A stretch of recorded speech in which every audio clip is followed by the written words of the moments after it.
J'aimerais également remercier donc, le pôle Livre et débat d'idées de l'Institut français Frag et la médiathèque de nous accueillir tous pour cette discussion. Et je vous remercie d'avoir bravé un peu le ciel peu clément pour venir assister à cette discussion à laquelle vous serez invités. Nous essaierons d'ouvrir un temps aussi, puisque nous sommes tous concernés par cette question à la fin de nos échanges. Donc j'ai le plaisir ce soir, comme Simon l'a rappelé, d'être avec deux personnes hautement qualifiées pour parler de ces questions-là, qui sont en plus des amis, donc j'ai de la chance en plus, c'est une discussion amicale. Donc simplement pour rappeler, Simon l'a fait brièvement, mais je pense que vous connaissez et Anna et Lenka, mais peut-être appuyer sur certaines choses de leur parcours, certains moments de leur parcours franco-tchèque ou tchéco-français, qui leur donnent toute légitimité pour cet échange et cette discussion. Donc Lenka, tu vis en France depuis des années, tu as commencé à écrire en tchèque au début, et puis depuis 2018, tu as choisi d'écrire en français. Et tu as écrit des textes qui sont directement ancrés dans cette, peut-être pas consciemment d'ailleurs, mais directement ancrés dans cette problématique, que ce soit depuis Giboulet de Soleil jusqu'à la symphonie du Nouveau Monde, qui raconte, et on pourra peut-être en revenir, l'histoire d'un personnage qui a eu un rôle essentiel pendant une période de crise européenne, Voroc, qui était donc le consul à Marseille et qui a eu un rôle très important, notamment en permettant des personnes apatrides ou fuyant la Tchécoslovaquie occupée de pouvoir avoir des visas et partir à l'étranger. Puis tu as ensuite écrit Un regard bleu, qui revient évidemment sur un personnage important pour notre idée qu'on peut se faire aujourd'hui de l'Europe, qui est János Komēnus. Tu imagines une rencontre, tu développes une rencontre entre deux personnages qui sont peut-être des emblèmes ou des symboles de l'Europe dans une ville qui elle-même à l'époque est un symbole de ce que pourrait être l'Europe, puisque c'est Amsterdam, à l'époque de la République des États hollandais, rencontre entre Rembrandt et Comenius, avec notamment une réflexion que tu mènes sur cette idée d'une Europe possible, avec ses différences, ses singularités. Et puis ce texte qui est sorti très récemment, en 2025, Moi Europe, dont le titre lui-même est un programme presque, et que tu revendiques d'ailleurs dans ton texte comme un programme d'ailleurs.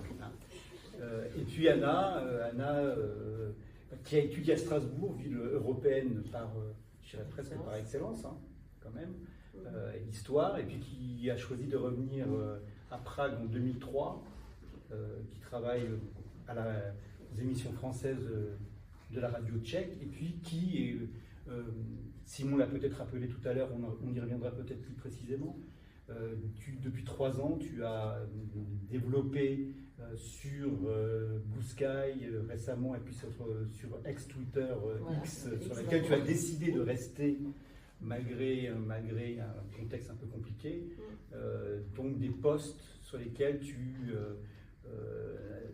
interviens sur la présentation de la culture, du quotidien, des questions tchèques en langue française, pour un public effectivement, comme le disait Simon, pas forcément français, mais francophone, qui est intéressé ou qui se questionne un petit peu sur ce qui se passe un petit peu ici dans cette Europe centrale. J'aimerais justement revenir à cette idée d'Europe centrale. Vous voyez ici des cartes du XVIe siècle, des cartes d'ailleurs dont Lenka nous parle dans Moi Europe, carte de Johannes Puig, et puis la première c'est là, et de Johannes Puig. C'est l'original de Johannes Puig, et le dernier c'est Mercator, en fait la transposition de celle de Johannes Puig, qui était la plus usitée ensuite en Europe. Donc des cartes qui commencent à circuler au XVIe siècle, qui représentent l'Europe en tant que vierge ou l'Europe en tant que reine, et dans laquelle on voit, et c'est pas pour rien que je les montre, le cœur de l'Europe ici, qui est représenté par la Bohème. Nous sommes au cœur de l'Europe. On ne peut pas faire mieux. On ne peut pas faire mieux. Parce que, bien entendu, on parle effectivement de cette idée de la botte italienne qui a été une des premières, je dirais, lorsque les Portugans ont commencé à faire des voyages autour des côtes, ont tracé les cartes, on s'est rendu compte que l'Italie était une forme d'une botte. Cette botte a donné l'idée, l'imagination d'une Europe en tant que personnage, Et ici, nous avons donc cette Europe en tant que reine, en tant que femme ou en tant que vierge, ça dépend également des interprétations, et nous avons vraiment la Bohème au cœur de l'Europe. Et donc ici, voilà, c'est ce que disait aussi tout à l'heure Simon, nous sommes peut-être face à une évidence, en tout cas pour nous qui sommes ici, nous sommes en Europe.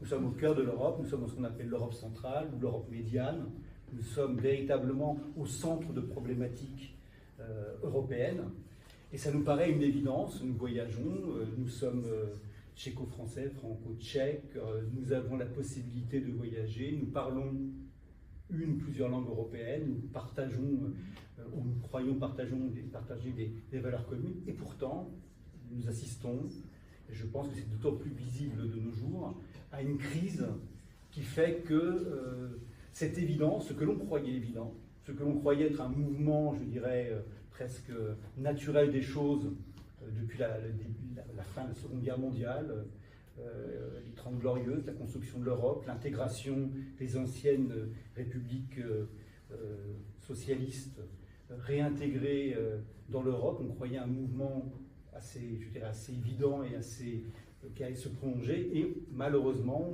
on se rend compte aujourd'hui que c'est fragile. On se rend compte que nous sommes dans une période de doute, une période peut-être d'inquiétude, une période également de crise. Certains pays, y compris les pays européens, rétablissent des contrôles dans un espace qui était soi-disant un espace de libre circulation, l'espace Schengen. J'ai fait le voyage il y a quelques jours de la France à l'Allemagne, à la République tchèque en passant par l'Allemagne, et j'ai vu ces contrôles rétablis. Donc cette évidence, elle est fragile. Nous sommes face à quelque chose qui est peut-être, je l'espère, pas mise en danger, mais en tout cas mise en question.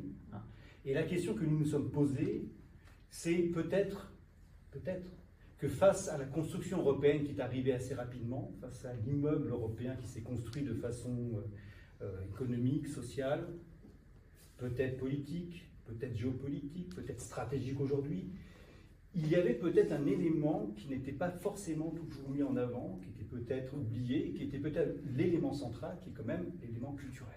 Comment construire, comment avoir l'impression d'être dans une Europe ou d'être européen si on ne met pas en avant la culture européenne. Donc c'est un petit peu sur cette question-là qu'on a décidé un petit peu d'avoir cet échange-là, puisque je pense que la culture est au centre. Et cette question, j'aimerais vous la montrer, puis on partira ensuite avec Lenka et Anichka sur des... Je vous demanderai votre avis, mais j'aimerais peut-être faire intervenir la réflexion d'un écrivain, Olivier Guèze, qui a écrit en 2022 l'ouvrage qui s'appelle Le Grand Tour, autoportrait de l'Europe par ses écrivains. Et Olivier Guèze dit ceci que vous voyez.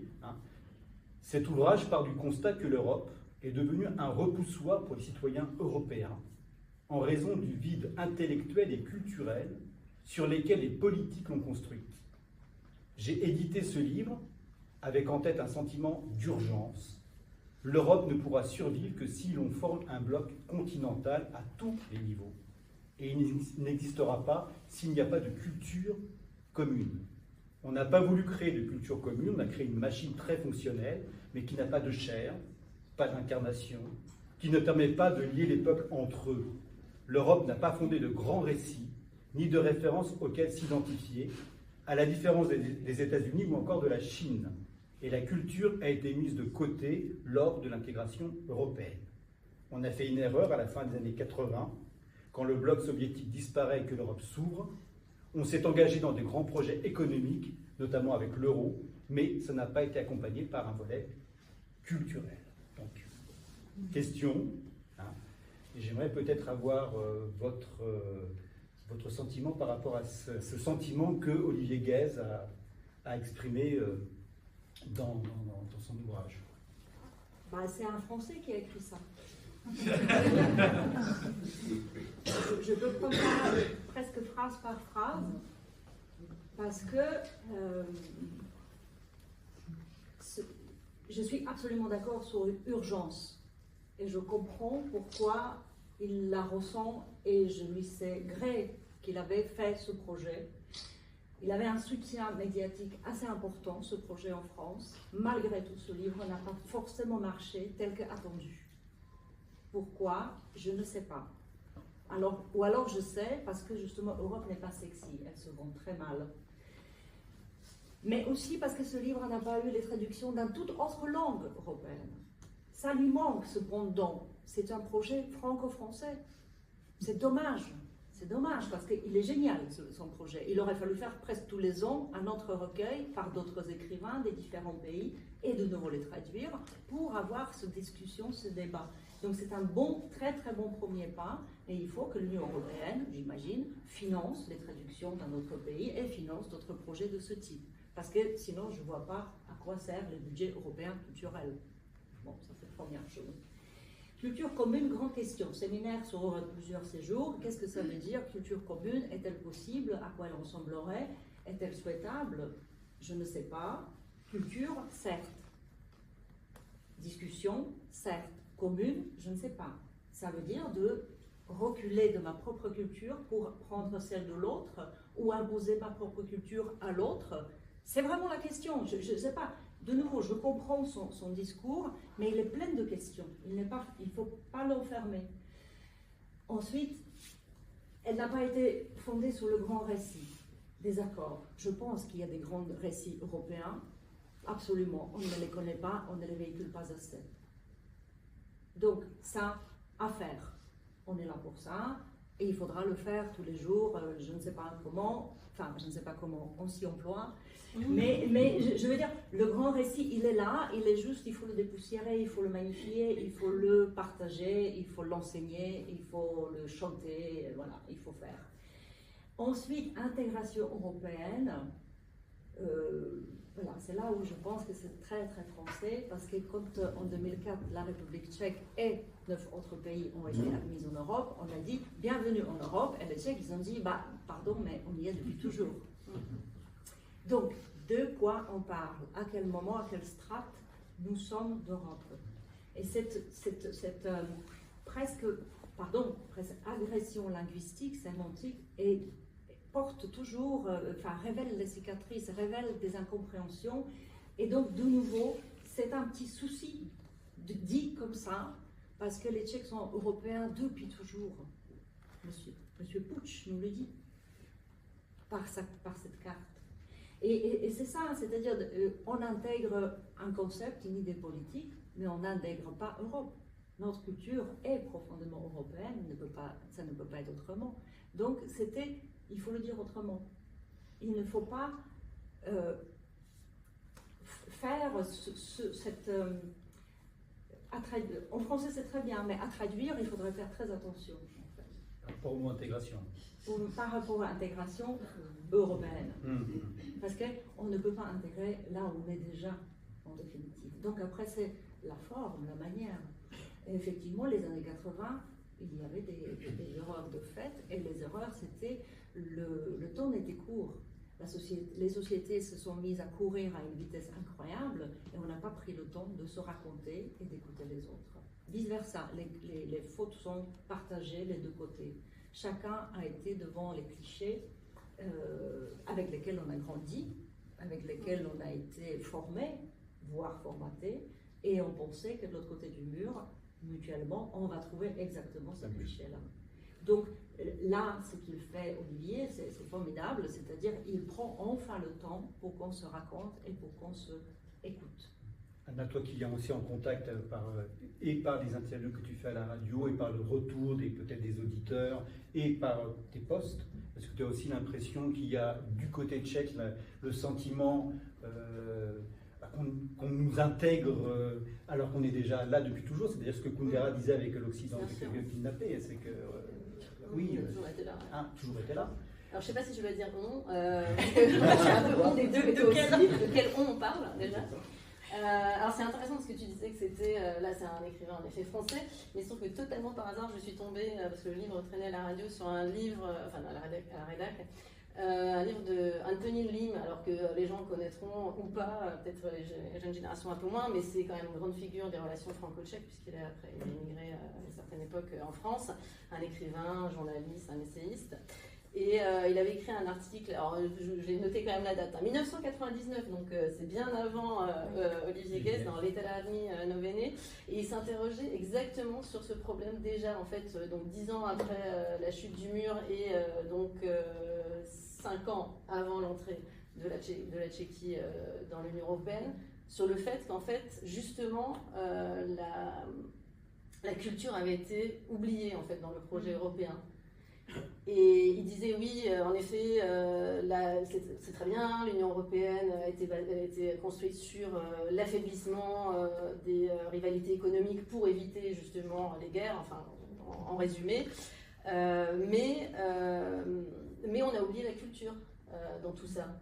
Et ce que j'entendais derrière son article, c'est que, enfin, dans son propos, ou peut-être que c'est moi qui ai extrapolé, moi je me disais à la lecture de ces mots qu'en fait c'était une occasion ratée, justement, l'intégration de ces pays-là à ce moment-là, parce que ça aurait été peut-être ce moment de relancer le moteur européen d'une autre façon, et justement par la culture, parce que justement c'est des pays hautement culturels. Enfin, je veux dire, quand on pense que justement c'est tous ces pays, enfin la Bohème, la littérature tchèque.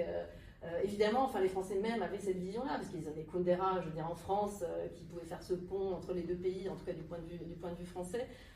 Et puis, il suffit de penser aux relations historiques entre la France et la Pologne. Donc, ce retour de ces pays-là dans l'espace européen global aurait pu être, en fait, le moment où... et ça n'a pas été fait, parce que justement, on est allé très vite, c'est ce que tu disais. On a galopé, alors les Tchèques, les Polonais et les Slovaques...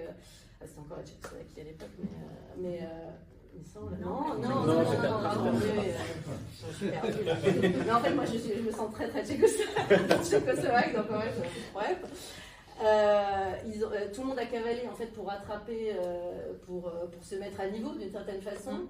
Donc, en fait, c'est un peu comme un espèce de rendez-vous manqué en fait à ce niveau-là, de justement raviver via la culture et non pas seulement via l'économie, via les relations économiques, commerciales, quoi. Pour rebondir, est-ce que ça n'a pas été un rendez-vous différé? Parce que je pense qu'il y a eu cet intérêt pour la culture d'Europe centrale, médiane et tchécoslovaque, mais après 1989.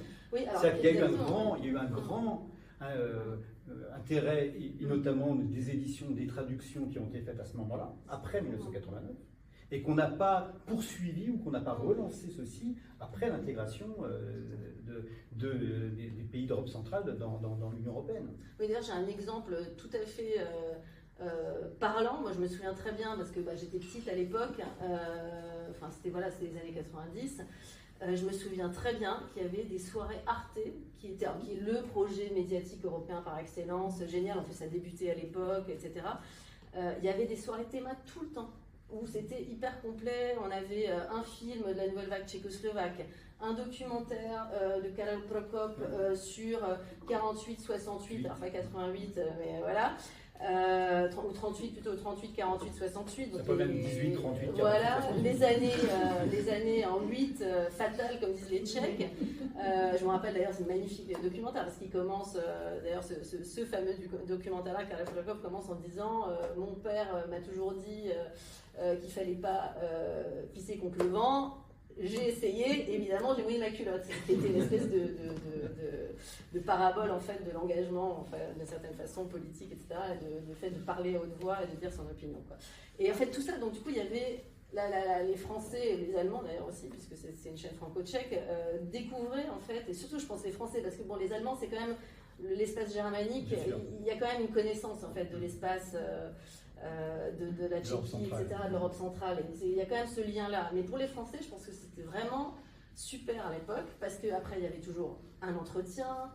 C'était vraiment développé. Et puis d'un coup, ça s'est arrêté. Il n'y a plus rien eu.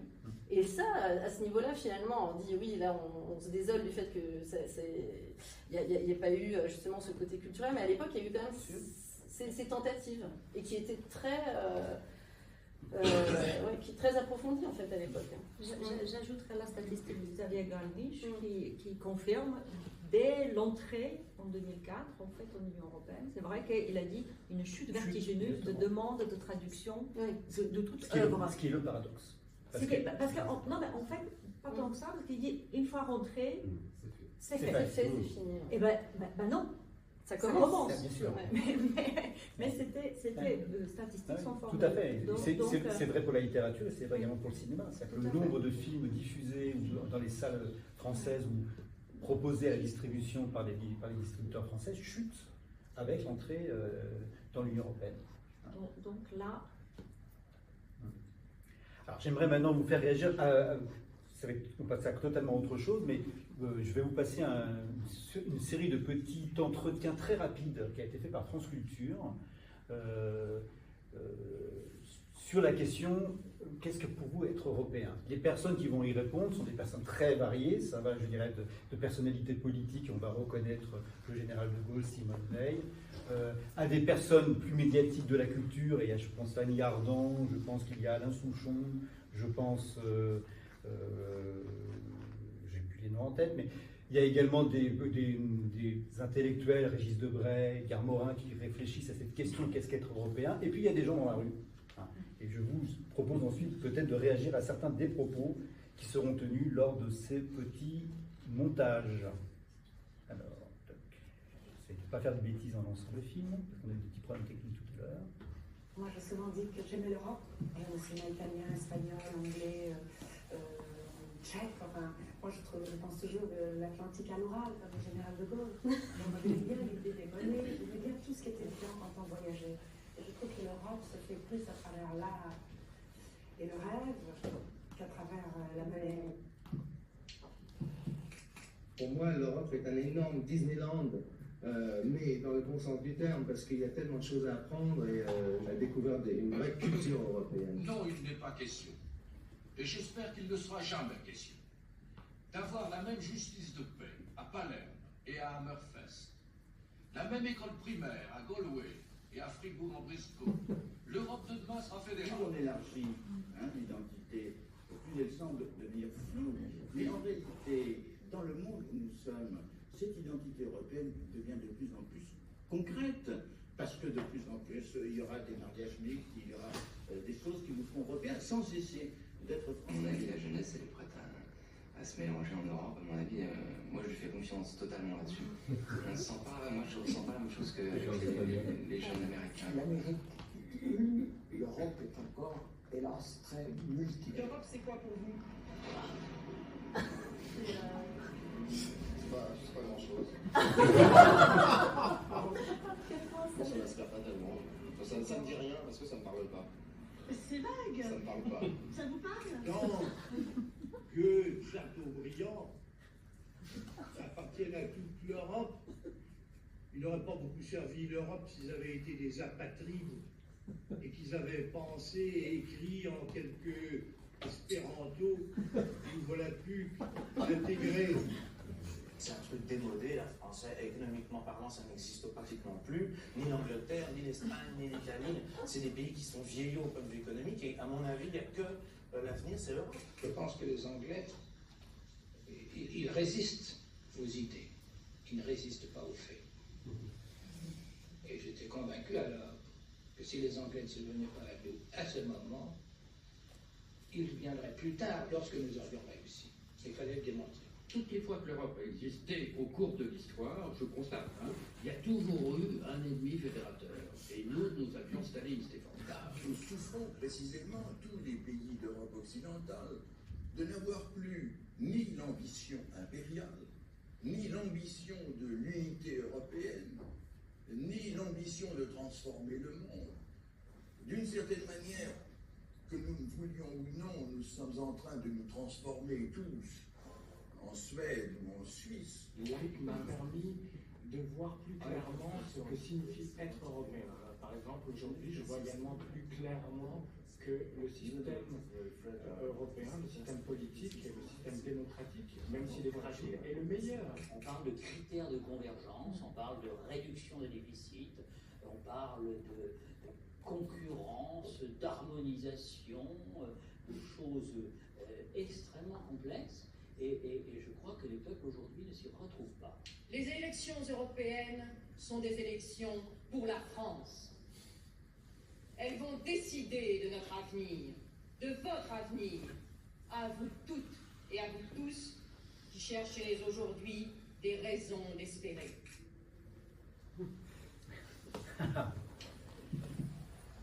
Donc, paroles diverses sur des sujets très divers, mais dans lesquels je pourrais peut-être essayer d'en pointer quelques-uns. La question d'une Europe fédérale ou une Europe unie, par exemple, qui revient dans les propos. La question de la langue, du langage. Est-ce que l'Europe, c'est une langue commune? Est-ce que c'est des langues qui cohabitent ensemble et qui s'échangent? La question on l'a dit encore, de l'histoire et de la culture européenne, et puis la question également de l'Europe, malheureusement qu'on peut ressentir aujourd'hui, qui se sent européenne à un moment donné, au moment de crise, au moment du danger. Peut-être en 87, ces jeunes gens avaient une visite très, très vague de l'Europe. Aujourd'hui, certains l'ont encore, mais peut-être que justement ce danger précise les choses. Comment vous souhaitez réagir à certains propos que vous avez entendus dans ce montage? C'est très divers et varié. Je pense que la culture est le ciment. Donc, il ne se voit pas quand on construit un mur. Le but n'est pas à montrer ce qui lie les briques quelque part. Mais il est nécessaire. Le mur, sinon, il tombe. Enfin, la maison, le bâtiment, l'édifice n'est pas là. Mais s'il n'y a pas de ciment, voilà. Donc, je crois que d'où la difficulté de définir quelque chose qui fait tenir la maison, mais qui est compliqué à lui donner sa place et puis de l'enfermer dans une définition. Et l'Europe est très difficile à définir. Toute définition est chaque fois démentie par un autre aspect européen. Donc c'est question d'identité, comme à soi, qui nous sommes.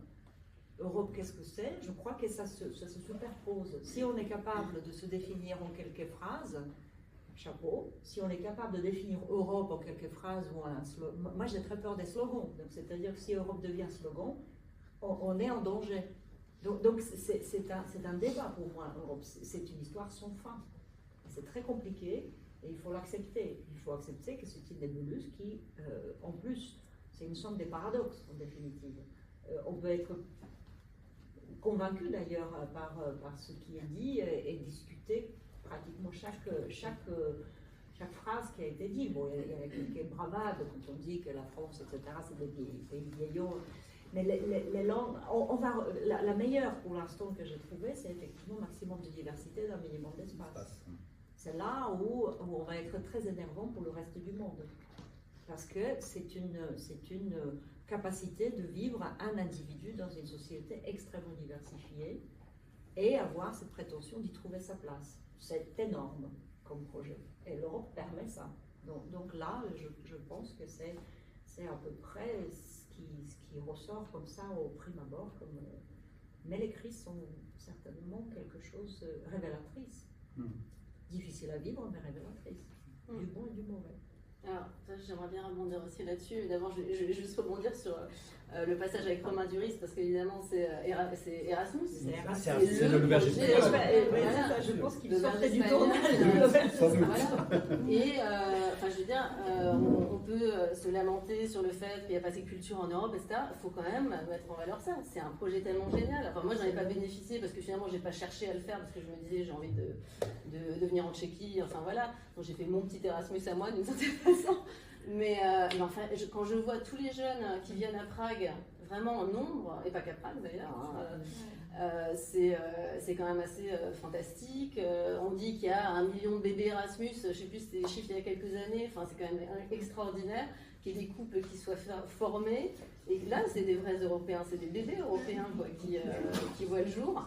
Et qui ajoute à ce questionnement d'identité européenne. Exactement, parce que tout ça, c'est des bébés qui vont être bilingues. Alors, j'en sais quelque chose, j'ai aussi des enfants bilingues. Donc, tout ça, ça va être des gamins qui vont un jour être adultes, qui vont être des électeurs. J'espère qu'ils auront un certain poids aussi. Hein voilà, parce qu'on imagine quand même une certaine ouverture aussi, en fait, pour ces couples et pour ces enfants.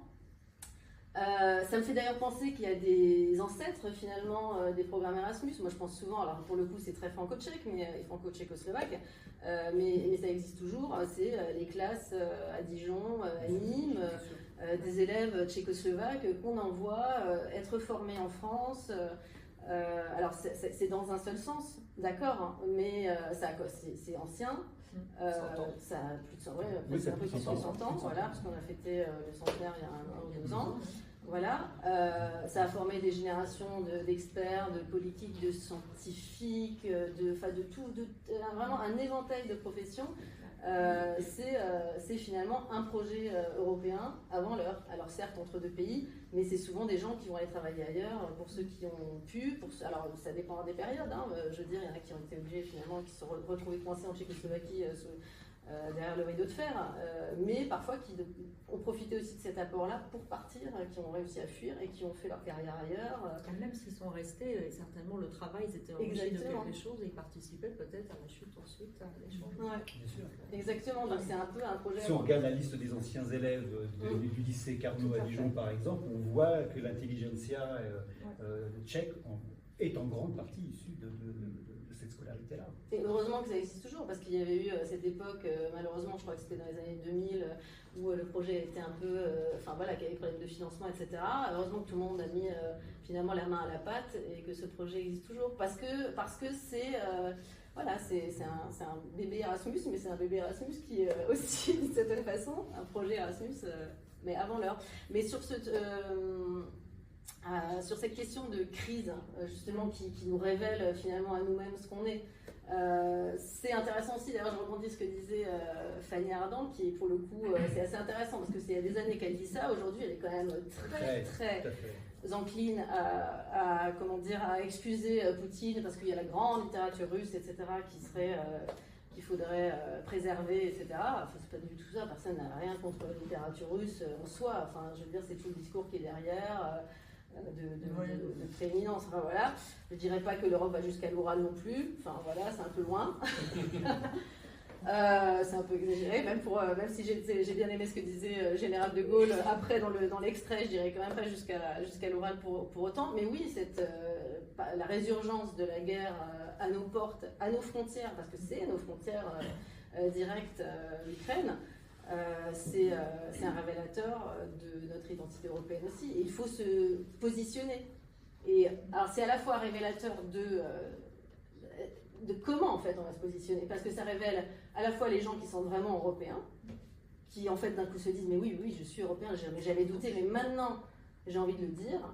Et puis d'un autre côté ça révèle aussi ceux qui en fait ont jamais vraiment adhéré à ce projet, qui disaient pas vraiment parce que c'était pas voilà, ils avaient peut-être peur aussi, tout simplement, enfin j'en sais rien, et on voit finalement qui a vraiment envie en fait de créer cette Europe d'une manière ou d'une autre, et ceux qui n'ont pas envie, et qui finalement œuvrent contre aussi d'une certaine manière contre cette Europe. La guerre en Ukraine est un révélateur, mais je dirais que le Brexit également est un révélateur. Ouais. Mais je pense que ça révèle encore plus, même au-delà du projet européen, ça oblige à se penser européen là où on ne se pense pas nécessairement tous les jours européen. C'est-à-dire que tout d'un coup, c'est à la fois Brexit, mais cette guerre qui dessine une frontière qu'on ne considérait pas nécessairement, nous dit que nous sommes européens, malgré même pour celui-là qui n'adhère pas au projet européen. Il est européen. Alors comment on est européen si on n'adhère pas au projet? On peut l'être, parce qu'on ne peut pas, une fois né sur ce continent, une fois en abordant le monde avec une langue européenne, avec une culture européenne, avec un enfance passée sur ce continent, on est européen quoi qu'il arrive. Après, c'est la manière. Et c'est là peut-être où c'est là où la culture est importante. Parce que c'est là où on va dire, la littérature russe, il faut la préserver bien sûr, personne n'a rien contre Tchekhov. C'est évident. Mais on ne va pas nécessairement penser l'impérialisme russe comme quelque chose qui nous appartient. Là, la frontière, elle est claire pour moi. Ah oui. Enfin, mais peut-être pas pour tout le monde. Il y a un groupe européen. Donc, la difficulté, elle est vraiment compliquée. C'est-à-dire, il y a chaque fois cette question de quelle Europe on parle, de quelle européennalité, si on peut dire comme ça. Et donc, parfois, ces billets dans les discussions sont justement difficiles parce qu'il faut à chaque fois partir sur le même niveau de discussion et de débat. Enfin, Par contre, cette idée d'une Europe paradoxale, multiple, difficilement discernable, qui effectivement reste floue et qui demande à être précisée, tu parles également de cette idée-là, toi, dans, et si je arrive à mettre l'image, voilà, ton ouvrage Moi Europe, où tu montres justement une Europe multiple, une Europe qui est difficile à définir. D'ailleurs, tu le dis, la définir serait peut-être la mutiler. Peut-être qu'elle a besoin d'être multiple, elle a besoin d'être complexe, elle a besoin d'être contradictoire. Et tu fais un choix quand même très particulier. Là, j'aimerais peut-être revenir plus précisément sur cet ouvrage-là. Tu décides de devenir la narratrice, de devenir non pas l'Europe, mais de devenir Europe. Europe sans article. Et d'ailleurs, on va peut-être expliquer. Et je vais peut-être te citer d'ailleurs pour essayer de ne pas te travestir ta pensée, n'est-ce pas? Tu avais écrit, en présentant ce livre, tu avais dit, alors, j'essaie de, voilà. L'Europe a toujours fait partie de moi et moi d'elle. Européenne, je le suis depuis longtemps. Je me demande comment exprimer ce fait clairement, sincèrement, sans artifice. Recoudre l'Europe, la nommer, l'identifier, la raconter, la chanter, la faire connaître de tel ou tel point de vue. Comment s'y prendre? Entendre sa voix, la laisser dire, lui offrir la possibilité de se raconter, cela pourrait être la solution. Entendre sa voix, cela me parle. Et de cette constatation d'auteur, tu as besoin d'un personnage, tu as besoin d'avoir un narrateur, tu as besoin d'avoir une narratrice, tu as besoin de donner de la chair à quelque chose qui est peut-être abstrait. Et tu décides donc de donner la parole à Europe. Comment t'es venue cette idée-là et justement, pourquoi cette idée-là? Merci la langue française, parce qu'il y a l'article. Et donc on enlève l'article et le personnage apparaît. C'est génial. Donc, parce que je marche, quand j'écris, je marche. Et c'est vrai que je discute longuement. D'abord, se précise le thème probablement de l'ouvrage, et ensuite les personnages apparaissent et la discussion arrive. Et donc, quand l'article a sauté, lors de ces réflexions sur Europe, et qui s'est précisé au fur et à mesure des écritures des différents ouvrages. Tu avais évoqué la Symphonie du Nouveau Monde avec Bochos, et je crois que c'est là où, la première fois, quelque chose de plus précis sur ma propre écriture, que c'est une écriture européenne et pas écriture tchèque, que je refusais toujours me dire, voilà, d'être peut-être réduite à un écrivain tchèque en langue française, en France, etc. Je me disais, Bochos est un Européen, là je me reconnais, je suis satisfaite, on va dire, de l'espace que me propose d'être écrivain européen, en définitive, de l'Europe. Et donc, elle est venue, elle a surgi, elle s'est présentée, parce que cet article, elle est libérée de l'article, elle a pu prendre le corps. Le mot incarnation, je pense qu'Olivier Goetz l'utilisait aussi, oui. Elle nous manque, incarnation d'Europe. C'est dans les représentations, dans les grands récits, incarnation, le corps, quelque chose qui est très concret. Ce que nous vivons en Union européenne, c'est un concept fantastique, complètement dingue, l'idée complètement géniale, difficile, il faut la faire, mais c'est un concept abstrait, auquel il est difficile aussi, justement, les définitions, on les entend, c'est compliqué de saisir. Et donc, moi, tout d'un coup, avoir ce personnage incarné par une femme, par le mythe, parce que c'est bel et bien ça, c'est un personnage mythologique, très concret, et tout d'un coup, toutes les peintures sont arrivées, et c'est elle qui parle, en effet. Alors, discussion, une sorte de double monologue, question, même pas question, une interrogation, une interpellation, je suis Europe, et une réponse arrive. Et évidemment, ces réponses, alors, moi je les ai exercées, les rencontres à des différentes cultures et milieux, âges et publics, en écrivant ce texte. Et c'était vraiment ça. Qu'est-ce que c'est l'Europe pour vous? Si on vous dit je suis Europe, moi Europe, réagissez. Les gens réagissaient, c'était très, très beau. Et certaines de ces réactions sont dans ce livre et vraiment sillonnent le récit. Et donc, c'est pas tout à fait un monologue, c'est pas tout à fait un dialogue, mais c'est un récit qu'elle prend en charge, qu'elle partage avec nous. Peut-être pour que ça soit peut-être dans l'oreille de nous tous, tu as essayé, je suis Europe, et les réponses, donc si tu veux, moi je m'en fous. Je suis Europe, alors toi je t'en veux. Sans doute utopiste. J'ai cru en toi, mais tu es différente de celle que j'ai rêvée. Je t'en veux. Je suis Europe. Pas de quoi être fier. Ce n'est que guerre et désolation. Regardez autour de vous, regardez qui vous êtes. Donc, tu as effectivement imaginé une série de dialogues d'une femme assise dans un café, la narratrice, qui à un moment donné se présente ou se révèle ou se découvre elle-même en disant « je suis Europe » et les réactions qu'elle peut recevoir en réponse de cette affirmation-là, qui montre effectivement les gradations et les problèmes que cela peut poser. Et cette Europe, tu as raison, elle existe. Et je vais vous la montrer quand même, parce qu'elle a été très présente quand même tout au long de l'histoire. Cette Europe, c'est la fille d'Agénor, c'est la princesse de Tyr, enlevée par Jupiter ou par Zeus, ça dépend des versions, sous forme de taureau blanc. Quoi. Et ça, on revient sur le grand récit qui était dit comme inexistant. Je pense que ça fait partie des grands récits européens qu'on devrait avoir. Europe, c'est quelqu'un qui vient d'ailleurs. Elle n'est pas enracinée dans ce continent. Elle nous vient de l'Asie. Elle vient d'ailleurs. C'est une exilée. C'est une fille en mouvement. C'est une ado. C'est une ado qui a fait une sorte de fugue de chez elle.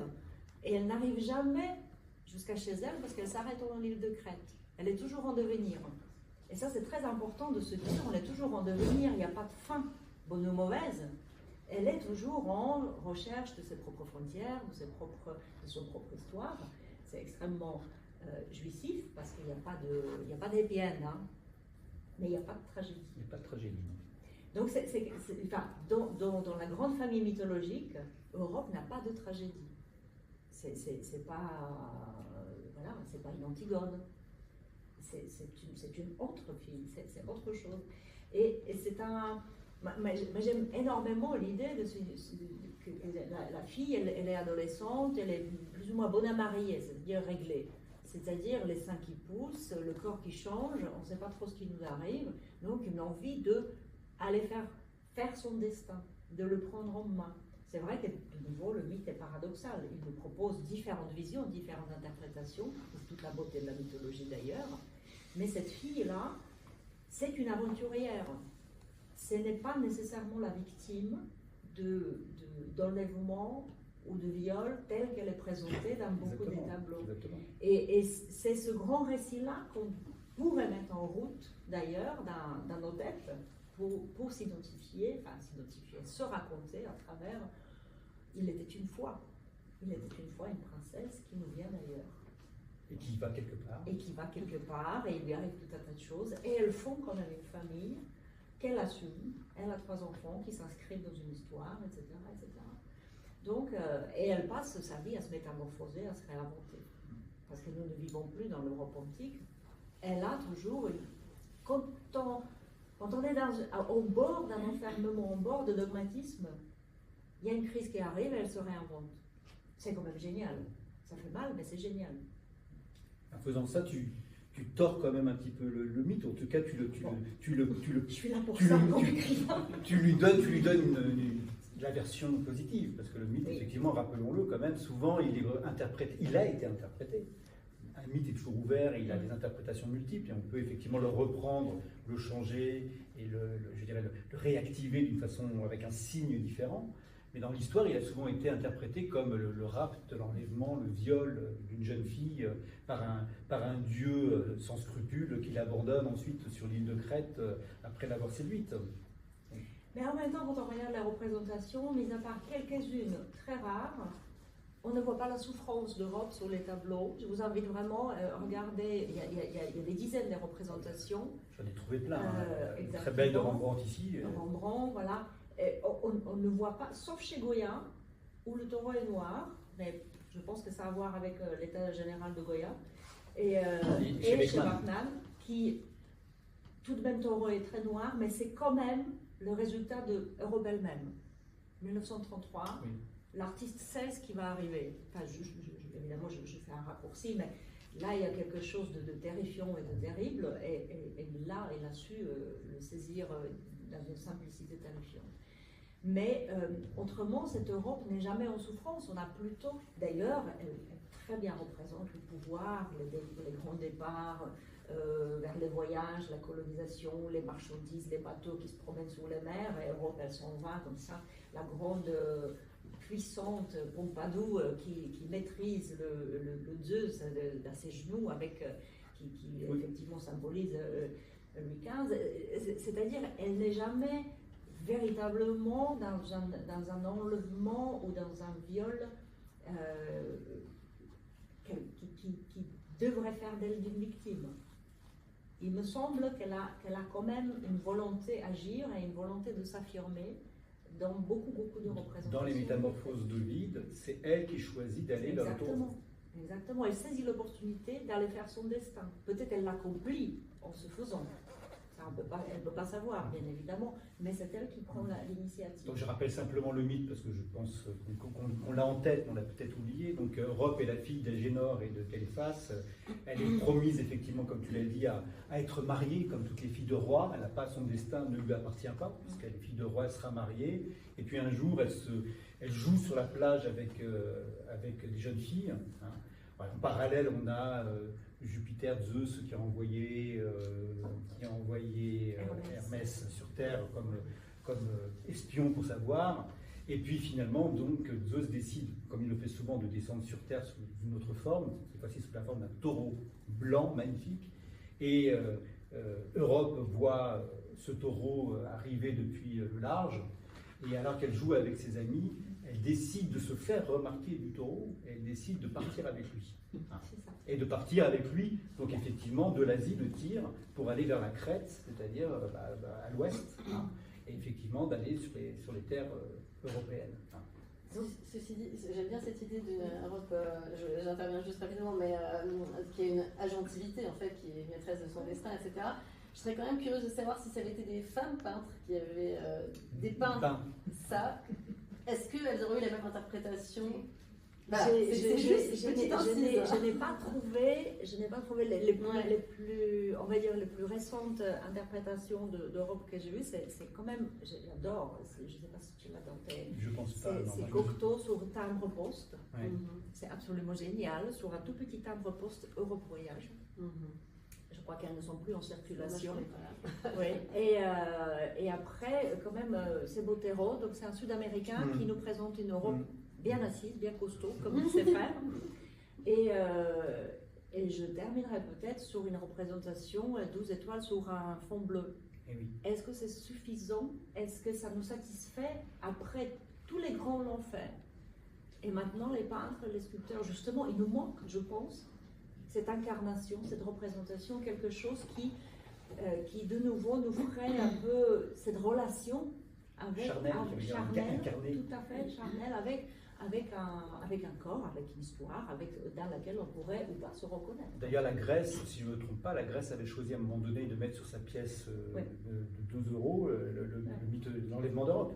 C'est-à-dire que la Grèce elle-même avait choisi cette image-là comme représentation. Parce que tu avais mentionné l'Occident kidnappé de Kundera, je pense qu'Europe, il ne faut pas qu'elle se fasse kidnapper pour de bon, pour que cette histoire ne perde pas elle ne perdra pas de son actualité, parce qu'elle est là. Ce mythe nous traverse, qu'on le veuille ou pas.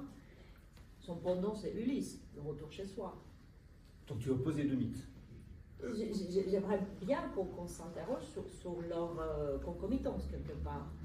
Europe précède Ulysse, parce que fils d'Europe fait partie des guerriers pendant la guerre de Troie. Mais Ulysse, il revient chez lui. Il y a quelque chose qui nous amène aussi à l'enfermement, tu veux dire? Non, pas tellement à l'enfermement, mais interrogation sur nos racines, bien évidemment. Enfin, sur la nostalgie, c'est l'inventeur de nostalgie, maladie mortelle, entre autres, et moi, disais aux autres. Oui. mais c'est-à-dire je trouve qu'elle complète parfaitement l'histoire d'Europe, celle d'Ulysse. Et qu'il faut, si on parle d'Ulysse, il faut penser Europe, quelque part. Et de nouveau, ce n'est pas fait. Ulysse, tout le monde le connaît, tout le monde le travaille, c'est un sujet permanent. Il y arrive tout un tas d'aventures qui chacune sont pleines de symbolisme, donc évidemment, il y a de la matière, mais elle nous propose aussi beaucoup de matière. Et je pense qu'il est temps de s'en saisir. D'ailleurs, on voit qu'elle a quand même été abandonnée dans l'iconographie, c'est-à-dire qu'elle est très très présente depuis l'Antiquité en passant par le Moyen-Âge, parce qu'il y a un renouveau quand on réimprime et qu'on retraduit les métamorphoses de mythes, il y a de nouveau une réactivation du mythe dans l'horizon de l'Europe. Elle est présente pendant tout le XVIIe siècle.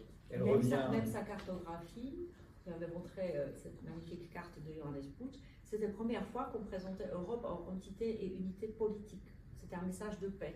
Première fois, c'était adressé à Charles Quint et à Ferdinand ou les deux frères en disant mais arrêtez de vous taper dessus, ça n'a pas marché. Hein.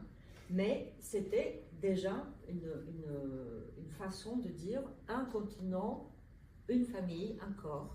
Et là, moi, j'aimerais bien rappeler du coup quand même Georges de Podiebrad, Jiří Podiebrad, qui est quand même celui qui a imaginé une future Union européenne. Alors, à l'époque, c'était les royaumes de la chrétienté, évidemment.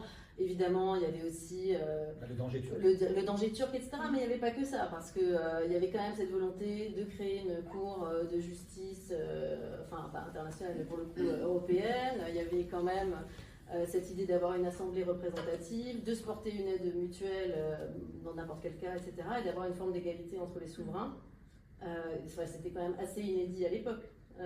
Et inspiré pour le coup, c'est ça qui est intéressant, alors évidemment en plus c'est né ici en Europe centrale, donc en Bohème, et inspiré par les idées hussites, qui, voilà, comme... Nécessité de survie par la tolérance. Exactement. Oui, c'est aussi, de la part de Georges de Podiebrad, c'était aussi une question de survie, c'est-à-dire qu'il était encerclé et il espérait qu'en proposant cette idée-là au pape, ça permettrait de créer une paix européenne. Malheureusement, c'est son venu, en fait, cette idée s'est concrétisée avec la paix de Westphalie. C'est là où je parle de réinvention d'Europe. Les guerres de religion, Europe a failli tuer elle-même. C'était absolument suicidaire. Un tiers de population était décimée et le reste partait aux États-Unis, au futur aux États-Unis, dans le nouveau monde. C'est-à-dire les entrepreneurs, ceux qui étaient plus ou moins riches ou pas d'accord avec l'ordre du monde européen, ils partaient. Et on avait, un tiers de l'Allemagne n'existait plus. C'était pire que la peste au XIVe siècle, le résultat de cette guerre. Donc, l'Europe est capable de se réinventer. Et c'est là où, évidemment, cette idée-là d'un État, une unité juridique, se met en place, plus ou moins bien, mais quand même, l'Europe devient juridique. Ça devient une entité qui a une autre règle que l'œil pour l'œil et éventuellement se battre toujours chez le voisin parce que le champ est bien plus plat que dans les montagnes. Donc, au niveau symbolique, au niveau imaginaire, à cette époque-là, on imagine une femme Europe et on imagine une paix européenne. Quand on crée l'Europe, effectivement, tu as dit, la représentation de l'Europe, c'est le drapeau et les étoiles. Effectivement, est-ce que c'est pas là qu'on a encore peut-être raté le coche, c'est-à-dire que d'avoir une image mentale ou une représentation peut-être plus parlante, plus incarnée, plus proche peut-être que ce drapeau qui n'est qu'un drapeau peut-être, mais qui est quand même ce que l'on peut imaginer, ce que l'on peut représenter aujourd'hui, ce sur que l'on peut se projeter quand on imagine Europe. Moi, j'aimerais dire oui, parce qu'il me semble qu'il est très bon ce drapeau. Moi, je suis très fan du drapeau européen parce qu'il est effectivement simple de vision, on le reconnaît, donc ça va très bien. Mais derrière cette histoire, derrière le drapeau, il faut une histoire, il faut un récit. Et ce récit, il nous manque. Parce qu'il serait ensuite incarné par les œuvres d'art beaucoup plus qu'il ne l'est. Et il serait... il proposerait la prise à tout le monde en définitive. Parce que quand on écoute Ulysse, chacun choisit son chapitre, etc. Et se reconnaît dans telle ou telle situation. Et là, on n'a pas derrière ce drapeau une histoire qui pourrait, ou tout au moins elle est moins bien enseignée, ou elle est... Voilà, M. Massalik nous a dit, il ne faut pas rester bête. Donc il y a cette ignorance qui voilà, qui creuse un peu ensuite notre désintérêt à soi-même et à son voisin, à son prochain. Le recours, le retour à l'histoire me paraît essentiel. Si on veut comprendre qui nous sommes aujourd'hui, actuellement en tant qu'Européens, il est très important de retourner aussi à notre histoire commune, ou y compris à nos conflits d'ailleurs, hein, pour essayer de comprendre. Et j'aimerais justement peut-être citer cet extrait, ça vient d'une conférence que Giorgio Agamben, italien, mais qui a vécu en Allemagne, qui voyage dans l'Europe, a donné lors d'une conférence à Munich en 2012, et c'était publié en 2013 dans un petit livre qui s'appelle « Qu'est-ce que le commandement ?» Et il dit donc « C'est en cherchant à comprendre le présent que les hommes, du moins nous, les Européens, se retrouvent contraints de questionner le passé. J'ai précisé « nous, les Européens » parce qu'il me semble qu'en admettant que le mot « Europe » ait un sens, celui-ci ne saurait être, comme on le voit clairement aujourd'hui, ni politique, ni religieux, et moins encore économique, mais consiste peut-être en ce que l'homme européen, à la différence par exemple des Asiatiques et des Américains, pour lesquels l'histoire et le passé ont une signification complètement différente, ne peut accéder à sa vérité qu'au moyen d'une confrontation avec le passé, qu'en réglant ses comptes avec sa propre histoire. Donc ce retour à l'histoire, à l'enseignement, et ça nous ramène d'ailleurs à Comenius, puisque c'était c'était le grand programme de Comenius, l'idée que l'enseignement, l'éducation, et l'éducation aussi à l'histoire et au mythe, pouvait nous permettre d'affronter la réalité présente et d'imaginer un futur. Moi, je pense que ça, par exemple, c'est un message qu'il faudrait qu'à l'ouest de l'Europe, on entende plus. Parce que en Europe centrale, l'histoire, les gens l'ont vécu dans leur chair jusqu'en 89, donc c'est encore très présent. L'histoire aussi, l'histoire de France, l'histoire des autres pays d'Europe occidentale, ils ont été aussi marqués par la guerre, etc. Mais moi, ce que je constate quand même souvent, c'est que, alors je vais juste parler de la France parce que je ne vais pas m'exprimer sur l'Italie, je ne connais pas bien les pays, mais moi, c'est vraiment le côté franco-tchèque. Moi, ce que je constate souvent, c'est qu'en France, on ne se rend pas compte que donc il y a une partie de l'Europe qu'on a récupérée, mais qui a quand même connu 2 totalitarismes à la suite. Oui, on l'enseigne dans les livres d'histoire, mais voilà, c'est comme un récit, quoi. Oui, alors là, il y a le nazisme, après il y a le communisme, etc. Et je pense que les gens ne se rendent pas vraiment compte de ce que ça représente, en fait, pour des populations, pour la psyché, en fait, des populations, dans quelle mesure ça les marque. Alors dans leur corps, hein, très clairement, parce qu'il y a des gens qui ont subi en étant emprisonnés, en étant, soit ils sont morts, soit et voilà, ils ont des stigmates au niveau de leur santé, mais aussi, en effet aussi dans leur psyché, et que ça conditionne aussi leur perception de la société, de comment doit marcher la société, de comment ils vont voter aussi.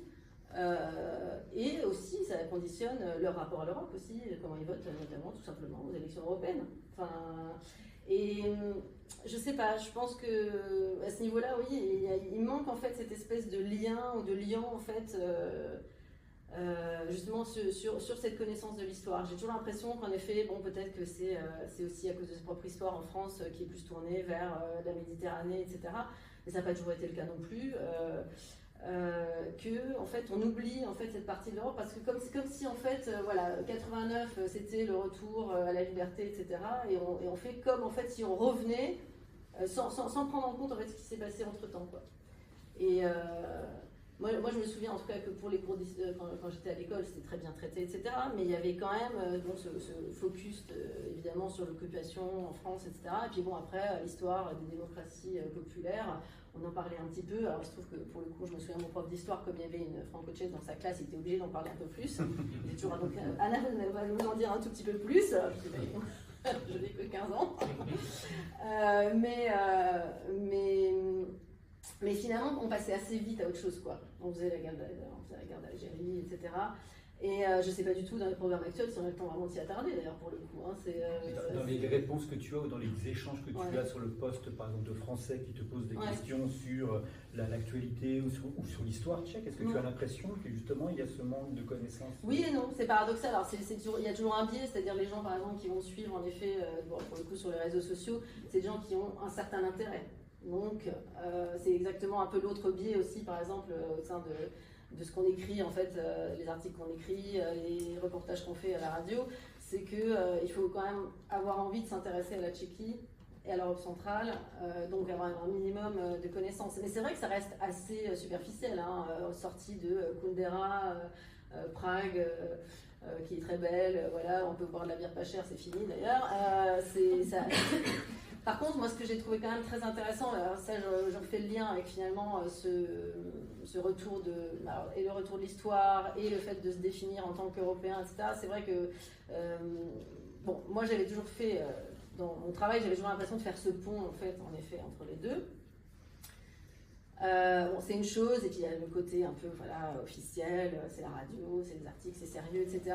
Bon, moi j'ai trouvé, c'est un peu par hasard, et c'est rétrospectivement que je me suis rendu compte que écrire sur les réseaux sociaux qui sont une plaie, mais qui peuvent être bien aussi, rétrospectivement je me suis dit que j'avais commencé à écrire beaucoup, en fait, justement après l'invasion de l'Ukraine par la Russie. Et je pense que c'est parce que peut-être inconsciemment j'ai senti qu'il fallait parler de l'Europe centrale, de cette Europe justement oubliée, parce que justement j'ai l'impression qu'en France, à l'ouest, on oublie, c'est Snyder non, qui parle Timothy Snyder pour l'Ukraine, il parle des terres de sang. Bon, nous on n'en est pas, l'histoire est moins sanglante, mais elle l'est aussi. Et justement pour transmettre en fait cette expérience-là aussi. Pour que justement à l'ouest, en France, on comprenne pourquoi les gens réagissent comme ils réagissent, pourquoi les Tchèques ont des drapeaux ukrainiens partout, pourquoi est-ce qu'ils livrent de l'armement, pourquoi ils sont engagés comme ça. Alors c'est le fait d'un gouvernement en particulier, on va voir ce que ça va donner dans quelques temps. En même temps, juste petite parenthèse, je pense que un parti comme pour le coup, n'a pas envie de sortir de l'OTAN, n'a pas envie de sortir de l'Union européenne. Le problème, c'est plutôt les autres partis. Voilà, je vais ferme la parenthèse, je vais pas parler de politique, voilà, trop. Mais j'ai quand même senti, bon, voilà, je suis souvent un peu négative. Je dis oui, les Français ne s'intéressent pas à l'Europe centrale, etc. Parce que du coup, c'est mon dada, j'ai l'impression qu'ils ne s'intéressent pas, mais du coup, j'ai besoin d'en parler, etc. Mais j'ai senti quand même qu'il y avait un genre de frémissement, enfin vraiment de gens qui avaient envie d'apprendre, quoi.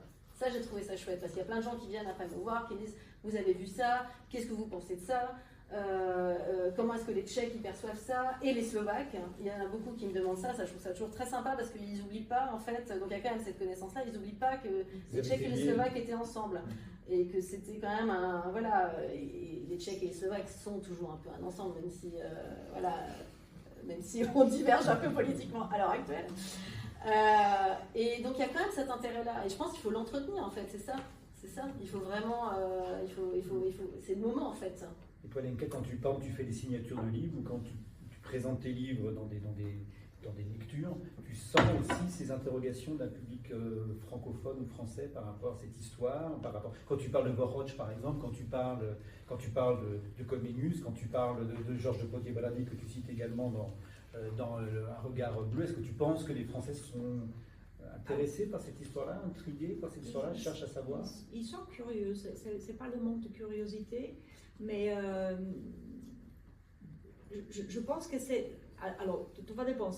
On avait par exemple un débat avec Sonia Ristic, écrivaine de langue française. Avec lequel tu as fait d'ailleurs des émissions à la radio, voilà. Et, fille de l'Est, pas à l'Ouest. Je viens justement au début, pourquoi ces livres et ces émissions existent, parce qu'on avait un débat ensemble dans une médiathèque pour le Parisienne.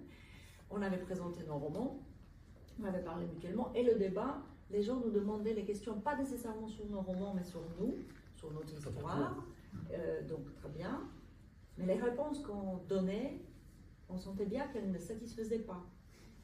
C'est-à-dire, les gens voulaient entendre ce qu'ils savaient déjà ou ce qu'ils pensaient être la vérité. Ils voulaient qu'on confirme les clichés. On ne peut pas leur en vouloir. C'est ce que je disais au début. Les clichés ont toujours une base de voilà.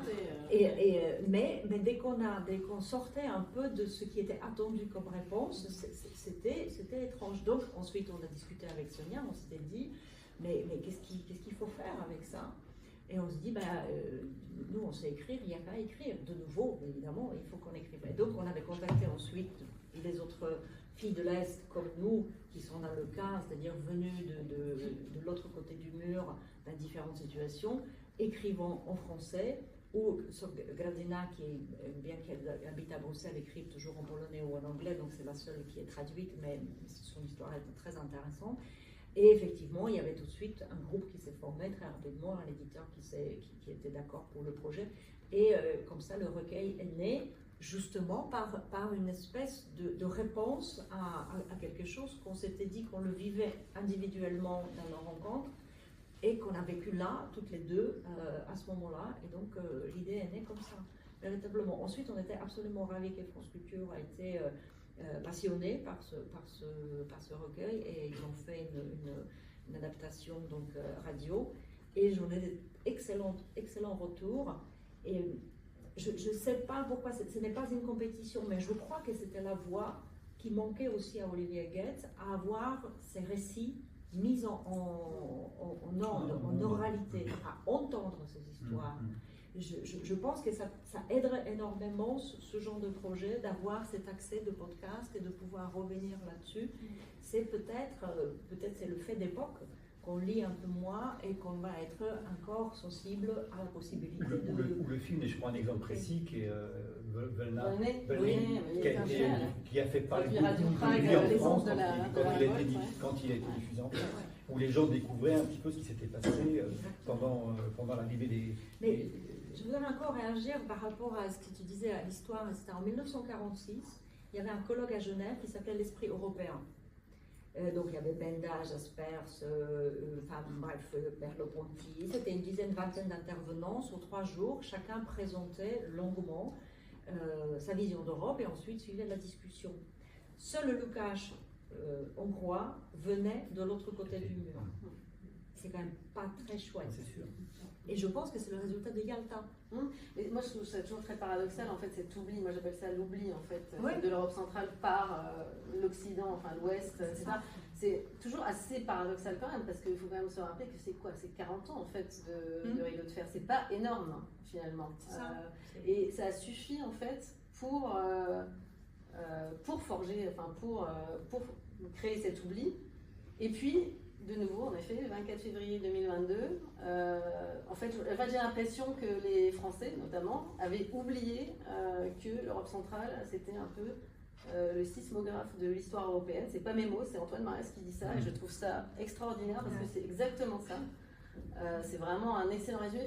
C'est là où ça boue, et alors dans le bon sens, mais parfois aussi dans le mauvais sens. Et en fait, le 24 février 2022 a rappelé ça à l'Europe de l'Ouest de manière assez violente. Alors, il y a effectivement les 40 ans du rideau de fer, je suis d'accord, mais il y a également, je dirais peut-être, le traumatisme de Munich aussi. Oui, alors le traumatisme de Munich, très clairement. Après, c'est toujours intéressant de se dire que finalement, le premier pays vers lequel les Tchécoslovaques vont aller au moment de. Alors, après Munich et puis après mars 1939, au moment de l'occupation, tous les soldats tchécoslovaques vont partir en France. Il n'y a pas de. Alors, il n'y a pas de doute. Malgré Munich, alors bon, il y a une raison, c'est qu'ils sont, c'est des élites, ils sont souvent francophones, ils ont été formés par. Évidemment par les Français ici grâce aux missions militaires, etc. Mais enfin bon, ils auraient pu aller ailleurs, quoi. Enfin, ils auraient pu aller en Angleterre, etc. Mais ils vont quand même en France, malgré tout. Donc il y a ce traumatisme, en effet, mais pas teinté de ressentiment au moment où il faut combattre les Allemands pendant la campagne de France. Enfin, ils sont dans les airs, ils sont dans l'infanterie. Enfin, je veux dire, ils sont quand même là et ils vont combattre pour les Français qui les ont, pour le coup, lâchés en 38, quoi. J'aimerais ajouter que sur le sismographe d'Europe centrale, il faut aussi savoir que l'Europe centrale et sa morphologie est beaucoup de faits français. Oui. C'est le résultat de volonté française d'avoir l'Europe centrale aussi morcelée, aussi diversifiée pour justement diminuer le pouvoir de l'ex-monarchie bourgeoise. Donc en fait, et l'Allemagne, donc il y a quelque chose, on fait quelque chose et ensuite comme si on l'oubliait. Donc il y a ce ressentiment, je pense qu'il persiste, mais comme tu dis, dans les faits, non. On va quand même vers la France, vers le... Je pourrais illustrer ceci, je vais peut-être illustrer de façon historique, mais justement, on a de nouveau ces cartes de l'Europe. Alors là, c'est des photos qui sont prises de 2 pièces jouées par Voskovec et Belic, au Zélezi Badlo. Voskovec ancien de Carnot. Oui, ancienne Carnot, effectivement, tout à fait. Francophone d'ailleurs, et son frère était traducteur également du français, parce qu'il a traduit pas mal de textes, dont Jarry en tchèque. Boskovec, c'est son neveu. Oui, Prokop, c'est le fils de Prokop. Toute la famille Boskovec, c'est francophone. Et donc, pièce se joue en 1932, Kaiser Evropa Vola, qui a été reprise ensuite sous une autre forme en 1938, Pièce Naoko Aneb Kaiser Finale. 38, période justement, puisqu'on parlait tout à l'heure de Munich, et dans laquelle vous avez cette carte de l'Europe représentée sous forme d'une femme.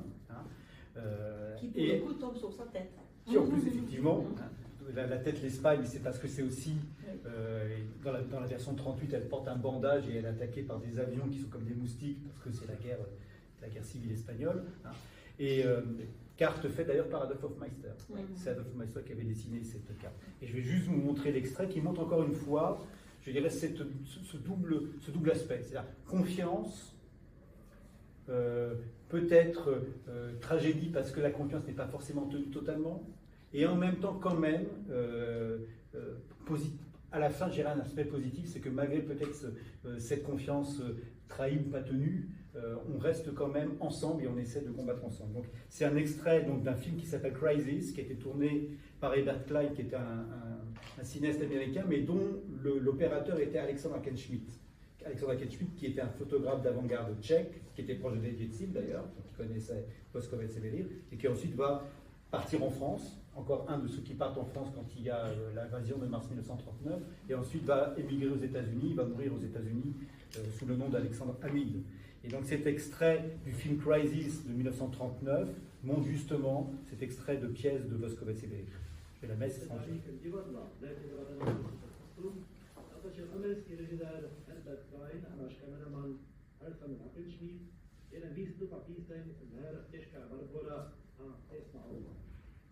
Tím potom použili do svého dokumentárního filmu o událostech v období Mnichovské bitvy.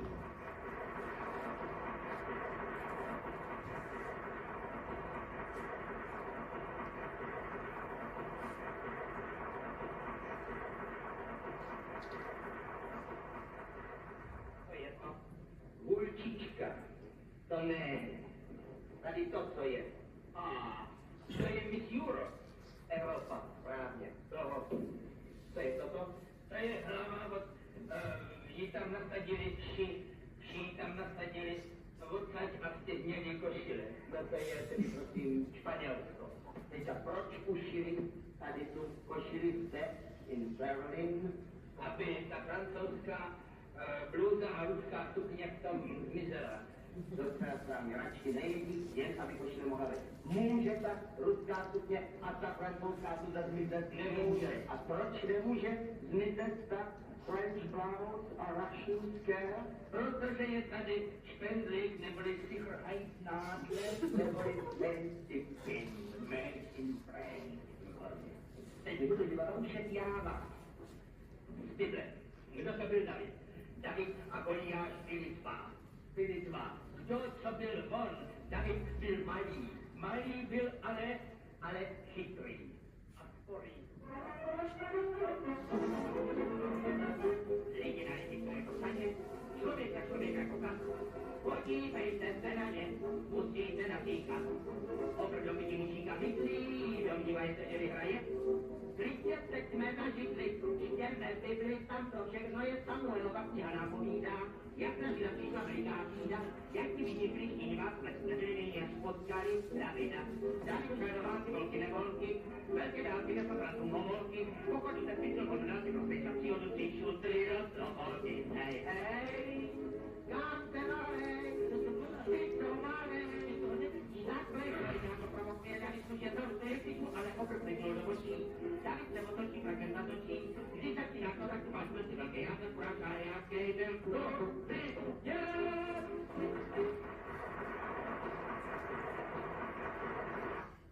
Donc à la fois, je dirais à la fois joyeux et tragique, puisque l'épingle made in Tchécoslovaquie qui devait tenir se fait lâcher du côté de la blouse et du côté du bas. Tu voulais dire un truc? Vas-y. Je voulais dire, parce qu'on l'a évoqué tout à l'heure, depuis la définition de Herder de la nation, on s'est employé tout le 19e à réveiller les nations. Par la langue, par la frontière, par la culture, par l'histoire, par les victoires, par les monuments mémoriaux, etc. Et tout le monde s'y est mis. Les politiques, les militaires, les intellectuels, les enseignants, enfin bref. Et début 20e, on voit ce que ça donnait. Les nations se trouvaient d'être ennemies à la place des crânes. Et je me dis qu'on devrait peut-être employer toute cette énergie à faire Europe. Par les militaires, par les intellectuels, par les artistes, par les enseignants. Enfin, je veux dire, c'est possible de faire les nations. On voit ce que ça donne. C'est peut-être possible de faire Europe. Changer de paradigme. Changer de paradigme, c'est-à-dire de... Parce que, en fait, être européenne me permet de dire je suis tchèque, je suis française, et je n'ai pas besoin de dire qui est premier, qui est meilleur. Je suis les deux confortablement dans cet espace européen que l'Europe me permet de le dire, de le vivre, de le faire, etc. Ensuite, effectivement, il ne faut pas non plus que cette Europe, soyons fous, serait créée, ne devient pas l'ennemi de ses voisins. Mais on l'a déjà essayé, on l'a déjà pratiqué. Le colonialisme était là et on voit ce que ça a donné. Donc je crois que l'Europe, si on est à un moment critique et de réinvention, en laquelle je crois, parce que ça a toujours été son histoire, elle devrait être justement en profondeur, ce qui est de nouveau quelque chose de nouveau. C'est pas l'Asie, c'est pas l'Amérique qui va le faire. Ce que tu montrais, ce texte précédent le dit très clairement. Donc c'est peut-être là où ça devrait nous mener. Je sais pas, c'est naïf, moi j'adore être naïve. Et je crois en certaines utopies et certains rêves, ce côté Simon et c'est peut-être Comenius qui me donne aussi qui partage en fait comme ça par-delà des siècles son enthousiasme pour ce projet. Ou même quand Jean Monnet pense l'Europe, je pense qu'il est dans l'utopie à ce moment-là. Tout à fait. Mais il le dit d'ailleurs, c'est qu'à un moment donné, ça devient pragmatique, ça devient réel, et que face à ce réel-là, les gens sont obligés de se positionner. Et donc il faut peut-être réinjecter un nouveau rêve ou une nouvelle idée, de nouveaux idéaux, peut-être un nouveau corps de cette femme quelconque qui dit je suis Europe. Moi, je voulais juste réagir, en fait, c'était intéressant, cette histoire d'épingle. En fait, ça m'a fait penser à autre chose, c'est qu'on dit souvent, justement, enfin, ça a été présenté comme ça, d'ailleurs, dans l'entre-deux-guerres pour la Première République tchécoslovaque. La Tchécoslovaquie devrait être un pont entre l'Ouest et l'Est. Et parce qu'il y a eu cette histoire récente avec l'ouverture de l'enveloppe, avec les derniers mots de Masaryk, etc. J'ai relu beaucoup de choses, etc.